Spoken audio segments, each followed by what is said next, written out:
2011년 2월 8일 화요일입니다. 어제 주일 밤에 근처에 땡집사님이 초원교회로 방문했습니다. 작년 가을부터 연결된 이후 네 번째 방문이었습니다. 2008년 8월 말경에 초원교회로 오는 순종의 결단에 맞닥뜨려졌을 때 집사님은 순종을 하지 않았고 이후 교제가 단절되었습니다. 그런 단절의 시기를 지나 예수님께서 다시금 집사님을 초원교회로 인도하셨습니다. 땡 집사님의 첫 번째와 두 번째 방문 때는 출석하는 교회의 두 날개 시스템을 통한 제자 양육에 대한 이야기가 주였습니다. 교회가 시행하는 일에 심취했고 적극적인 협조자였습니다. 그런데 세 번째 방문 때는 힘이 다 빠져 있었습니다. 어떤 상처로 교역자에 대해 실망하고 교회 일에 의욕을 잃고 있었습니다. 그렇게 칭찬했던 두 날개의 시스템에서도 비켜나 있었습니다. 집사님은 마음 둘 곳이 없어 방황하고 있었습니다. 전에 우리와 관계했을 때는 영적 체험을 많이 했지만 지금은 전무해서 하나님이 자신을 버리셨는가 생각하며 괴로워하고 있었습니다. 어제 주일 집사님이 방문했을 때 우리는 기도를 매일 밤 8시 30분부터 하니까 기도하려면 그때 오시라고 했더니 오늘 시간에 맞추어 왔습니다. 성도님들의 방언 기도가 화음같이 들려서 자신은 적응이 안 된다고 하여 사택으로 왔기에 서로 맞추어 기도하는 것이 아니라 각자 방언 기도하는 것이니 그것에 신경 쓰지 말라고 했습니다. 그리고 자리를 만들어주고 함께 기도했습니다. 앞으로 손을 펴고 기도하게 했습니다. 기도가 끝난 후 느낀 것이 없는지를 물으니 목 뒤로 뜨거움이 전해져 왔다고 했습니다. 오늘 보니 땡 집사님은 한쪽 다리가 많이 쩔룩거렸습니다. 왜 그러냐고 했더니 작년 9월에 바다 낚시를 갔다가 갯바위에서 발이 미끄러져 다친 부위에 통증이 있다고 했습니다. 아내에게 기도해 달라고 했는데 아내가 해주지 않았다고 했습니다. 내가 초원교회는 즉각 고쳐주시기보다 말씀 순종의 여부를 보시면서 서서히 고쳐주신다고 했습니다. 즉각 고침을 받으려면 치유 은사로 이름난 땡 장로님을 찾아가는 것이 좋을 것이라고 했습니다. 예수님은 즉각 고쳐주시기도 하지만 진정 회개하고 예수님의 말씀에 순종하여 나가면 어느새 고쳐주신 것을 경험하기에 불순종의 자리에 머물면서 즉각 고침 받는 것은 결코 자기 영혼에 유익이 되지 않기 때문이었습니다. 지금까지 보아왔던 것처럼 그런 사람의 관심은 치료의 목적이 있어 하나님의 뜻과 은혜를 깨닫고 헌신하기보다 더 건강한 몸 때문에 육신적으로 나아가며 자기 중심적으로 사는 것을 보아왔습니다. 예수님은 땡 집사님에게 긍휼을 베푸셨습니다. 아내가 옆자리에 앉은 땡음 집사님에게 불침을 놓아보라고 말했습니다. 땡음 집사님이 순종하여 불침을 발에 놓자 집사님은 따끔함이 전해온다고 했습니다. 그런데 땡음 집사님은 두 번째, 세 번째 불침을 놓을 때 기침을 했습니다. 마귀가 빠져나가면서 땡음 집사님을 침해했기에 기침이 심했습니다. 그래서 즉각 하지 말라고 했는데 조금 후 예수님이 하라고 하셔서 성령의 보호막을 치고 사역하라고 했습니다. 땡음 집사님은 불침과 전자독침을 말하며 사역했습니다. 또 조금 후 땡음 집사님이 기침이 심해 사역을 멈추었습니다. 막내를 통해 예수님께 여쭈니 예수님께서 아내를 시키셔서 땡음 집사님으로 대신 사역하게 하셨다고 하셨습니다. 사역 후 땡 집사님은 발의 통증이 많이 약화된 것 같다며 확인을 위해 일어서 걸었습니다. 아까보다 발을 떼는 것이 자연스러웠습니다. 완전히 나은 것 같지는 않았지만 통증은 거의 없어졌다고 했습니다. 예수님께서 새벽 12시 10분경에 성도님들을 집으로 가라고 하셔서 갈 때 집사님도 일어나 집으로 갔습니다.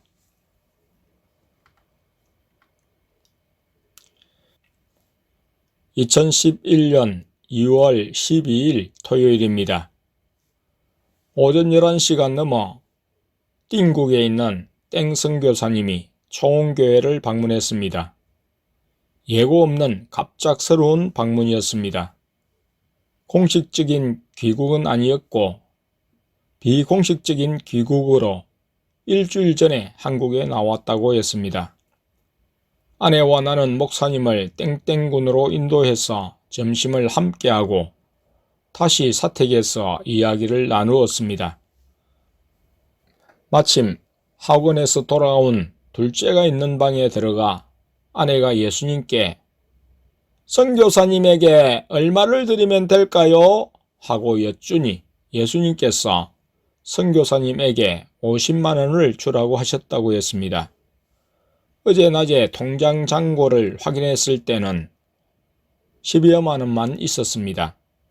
예수님이 주라고 하시니 돈을 주셨구나 생각하고 전화로 통장 잔액을 확인하니 과연 성도님들의 헌금이 들어와 있었고 예수님의 말씀대로 50만 원을 찾아 둘째에게 건네 둘째가 주도록 했습니다.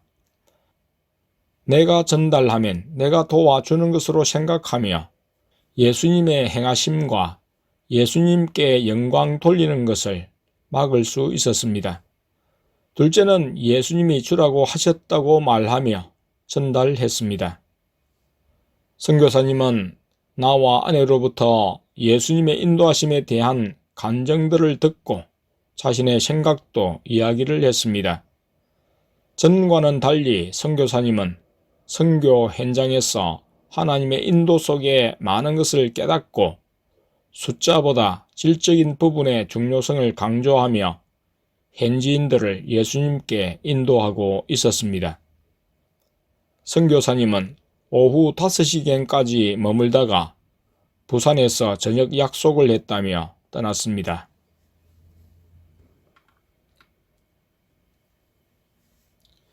(2011년 2월 14일) 월요일입니다. 오후 5시경 예수님께서 둘째를 통해 창원으로 가자고 하셨습니다. 아내에게 가방을 사주시겠다고 하셨습니다. 아내는 생일날 들어온 상품권과 매주 예수님이 주신 용돈을 모아 가방을 사려고 준비하고 있었습니다. 아직 구입할 가방 금액엔 훨씬 미치지 못해 몇 달을 더 모아야 했습니다. 하지만 예수님은 그런 방식으로 가방 사는 것을 원하지 않으셨습니다. 자기 열심과 노력으로가 아닌 예수님의 인도에 따라 사는, 예수님이 주신 것을 받아 사는 삶이 되길 원하셨습니다. 우리 스스로의 노력으로 행하는 것은 자기 공로가 되고 자기 칭찬으로 결론나지만 예수님으로 행하는 것, 예수님으로부터 받는 은혜는 예수님께 칭찬과 영광을 돌리게 되고 예수님의 선물에 감사하게 됩니다. 하지만 오늘 새벽부터 내린 눈이 한낮에도 그치지 않고 계속 내려 차들은 거북이 운행을 하고 있었습니다. 오후에는 눈보라도 몰아쳤고 기온도 더 내려가 빙판길이 되고 있었습니다. 뉴스에는 땡땡 터널이 검색어에 올랐는데 폭설로 인해 정체가 빚어졌다고 했습니다. 오전에는 둘째 학교 등교와 하교, 그리고 땡땡다움 집사님의 딸을 보건소에 데려주고 데려오는 일을 했기에 이제 더 이상 차를 움직일 일이 없을 거라고 생각했습니다. 이런 날씨에 차를 몰면 좋을 일이 없었습니다. 그런데 예수님께서는 아내에게 가방을 사주신다고 인근시로 넘어간다고 하셨습니다. 그리고 잠깐 둘째가 마트를 간 사이에 또 다른 일이 생겼습니다. 건물주 땡 집사님에게서 전화가 왔는데 드디어 403호가 20일에 이사를 한다는 연락을 받고 전화하신 거였습니다. 전에 그들이 나가지 않고 머물면서 괴롭히며 자기 부류의 사람들에게 세를 주려 해서 초원교회가 403호를 쓴다고 예약을 해 두었었습니다. 예수님께서 마침 403호를 다른 이에게 주지 못하도록 잡아두라고 하셔서 우리가 쓴다고 못을 박았었습니다. 그러나 건물주 땡 집사님은 우리가 꼭 써야 할 필요성이 없음을 알기에 이런 말을 했습니다. 목사님의 교회가 당장 403호를 쓰기에 부담이 된다면 오늘이라도 전화해서 땡땡 부동산에 내놓으려 합니다. 고 했습니다. 그래서 잠깐만 기다려 보시라고 하고 예수님께 여쭈어 보려는데 이내 집사님이 이번 주간에 기도하고 어떻게 할 것인지 결정해서 연락을 달라고 했습니다. 예수님께 이를 말씀드리니 당장 목돈이 필요한 403호와 관계없이 예수님께서는 인근시로 가방을 사러 간다고 하시며 출발을 지시하셨습니다. 차 안에서 401호와 402호는 재계약을 하라고 하셨고 403호에 대해서는 나중에 말씀해 주시겠다고 기다리라고 하셨습니다. 401호와 402호를 재계약하면 주인은 얼마를 올려달라고 할 것이 예상되고 403호를 초원교회가 사용하려면 보증금이 필요했고 이는 아내가 그것에 해당하는 금액이 생기는 대로 몽땅 지불하여 대체하겠다는 말을 했었습니다. 그것과 함께 월세도 내어야 했습니다. 예수님께서 어떻게 하시든 순종하기로 했습니다. 예수님은 우리 스스로 재정을 저축하여 미래를 대비하는 것을 원치 않으셨습니다. 예수님의 인도에 순종해서 재정을 사용하기를 원하셨고 지금까지 예수님이 사용하신 것은 어김없이 공급해 주셔서 빚을 지지 않았습니다. 이를 생각할 때 예수님께서 앞서 돈을 팍팍 쓰게 하셔서 곳간을 거의 비우시고 예상치 못한 일을 만드심으로 우리의 믿음을 달아보시며 더욱 주님을 의지하기를 바라셨습니다. 이를 잘 아는 우리이지만 실제 일을 당할 때는 염려가 생기기도 합니다. 그러나 예수님은 일을 먼저 행하시면서 우리에게 주님이 책임지신다는 믿음을 가지길 원하셨습니다. 지금껏 예수님은 그런 방식으로 우리에게 믿음을 요구하셨고 우리는 염려를 버리고 예수님을 믿고 따른 결과 곧 예수님으로 인해 풍족한 삶을 살게 된 것이었습니다. 지금도 쓰게 하시는 것은 예수님이 공급하실 것에 대한 믿음을 가지라는 말씀으로 받아들여야 했습니다. 아내는 돈 들어갈 일이 생겼는데 가방 사는 것은 좀 그런 것 같다고 가방을 안 사주셔도 된다고 했지만 예수님은 가방을 사러 가자고 하셨습니다. 내가 둘째에게도 현재 교회 재정에 대해 이야기를 했으므로 알았습니다. 둘째도 알 것은 알아야 기도하며 예수님께 말씀드릴 수 있었습니다. 차 안에서 둘째도 나름 염려를 잠깐 표했으나 곧 엄마에게 믿음이 없어가지고 라고 했습니다. 아내는 둘째가 한 말인지 예수님의 말씀을 대언한 것인지를 물으니 예수님께서 그렇게 말씀하셨다고 했습니다.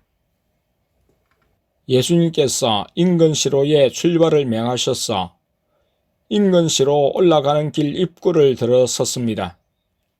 내가 가려고 할 때 경찰 2명이 통제를 하고 있었습니다. 가지 못하게 막으려 했는데 꼭 땡땡 터널로 넘어가야 하는 사람들, 올라갔다가 내려올 수도 있음을 말하면서 통과시켜 주었습니다. 예수님께서는 땡땡으로 가는 것을 돌이키시지 않으셨습니다. 내 앞서 개인 택시가 먼저 올라가다가 눈길에 멈추었습니다. 앞서 가는 차가 멈칫하자 멈추어 섰다가 다시 출발하려 하자 미끄러져 더 나아가지 못했습니다. 나도 결국 멈추어 서서 그 옆 공간을 지나려고 하다가 사고 위험이 있어 서고 말았습니다. 섰다가 출발하려고 하니 앞바퀴가 돌면서 자꾸 벽으로 향했습니다. 그래서 차를 세우고 체인을 장착하고자 했습니다. 내 뒷차들도 멈추어 섰는데 그 중에 3명의 여자분이 땡땡 터널을 통해 땡땡으로 가려고 우리 차가 서 있는 곳으로 올라오고 있을 때 아내가 우리 차를 타라고 했습니다. 체인을 설치했으나 체인이 맞지 않아 헐거웠습니다. 하지만 출발하니 소리가 났지만 비탈을 올라 완만한 도로에 이르렀습니다. 소리 때문에 차를 멈추어 보니 오른쪽 바퀴의 체인은 벗겨져 축에 감겨 있었고 왼쪽 바퀴의 체인은 매여 있었으나 헐거워서 더 나아가기는 무리여서 빼려고 했습니다. 체인을 맬 기회가 없다가 오늘 메어보니 잘못 구입했음을 알 수 있었습니다. 타이어보다 큰 체인이어서 벗겨지고 와이어 결합 부분은 차 무게에 변형이 되어 좀처럼 분리가 되지 않았습니다. 그것 때문에 고생하다가 마침 우리 차에 탔던 아줌마가 다른 차 운전자에게 펜치가 있으면 빌려달라고 하니 그분은 바로 호주머니에서 펜치를 꺼내 빌려주었습니다. 펜치를 빌려서 변형된 부분을 바로잡아 연결부를 해체하고야 감긴 체인을 벗길 수 있었습니다. 체인을 장착해서 비탈을 올랐으나 체인 때문에 더 나갈 수 없는 어려움을 맞이했는데 극적으로 예수님은 동행한 여자분과 펜치를 가진 운전자를 통해 해결해 주셨습니다. 일행 3명과 아내는 뒷자리에 앉고 둘째와 막내는 조수석에 앉아 차가 다시 출발했습니다. 한동안 도로에 차들이 앞으로 나가지 않았습니다.